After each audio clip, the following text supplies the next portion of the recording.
ஒரு சிறிய கிராமத்தில் ஒரு நல்ல மனம் கொண்ட விவசாயி வாழ்ந்தான். அவன் தன் பசுவை மிகவும் நேசித்தான். அந்த பசுவுக்கு தினமும் நிறைய பச்சை தீனி கொடுத்து வளர்த்தான். ஒரு நாள் பசு தவறுதலாக அக்கம் பக்கத்தில் இருந்த பாட்டியின் நெல் வயலுக்குள் போய் அங்கே நிறைய நெல் தின்னிவிட்டது. இதை பார்த்த அக்கம் பக்கத்து பாட்டி மிகவும் கோபமடைந்தாள். இது எனக்கு செய்யும் வேலைக்கான பழி வாங்காம விடமாட்டேன் என்று மனதுள் உறுதி செய்தாள். சில நாட்களுக்கு பிறகு விவசாயி தன் பசுவுக்காக ஒரு சிறிய வீடு கட்ட நினைத்தான். அதற்காக காடுக்குள் சென்று நிறைய மரக்கட்டைகள் வெட்டி கொண்டு வந்தான். மெதுவாக அவன் மரக்கட்டைகளை சேர்த்து அழகான ஒரு குடிசை கட்டினான். பசு அந்த புதிய மர வீட்டில் சாந்தமாக அமர்ந்து ஓய்வெடுத்திருந்தது.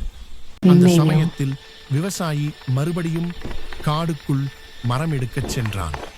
அவன் இல்லாததை பார்த்த பாட்டி ஒரு வாய்ப்பாக எடுத்துக்கொண்டு கைப்பிடியில் எரியும் தீக்குச்சியை எடுத்துக்கொண்டு வந்து பசுவின் மர வீட்டில் வைத்துவிட்டான்.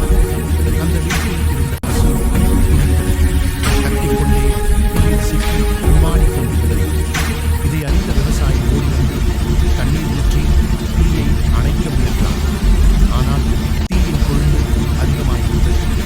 அவன் எவ்வளவு முயன்றாலும் தனது அன்பான பசுவை காப்பாற்ற முடியவில்லை. பசு தீயில் சாம்பலாகிவிட்டது. விவசாயி தன் உயிரைப் போல நேசித்த பசுவை இழந்து மண்ணில் விழுந்து அழுதான். ஆனால் நீங்க இன்னும் அந்த பசுவுக்காக ஒரு லைக் கூட போடலையே.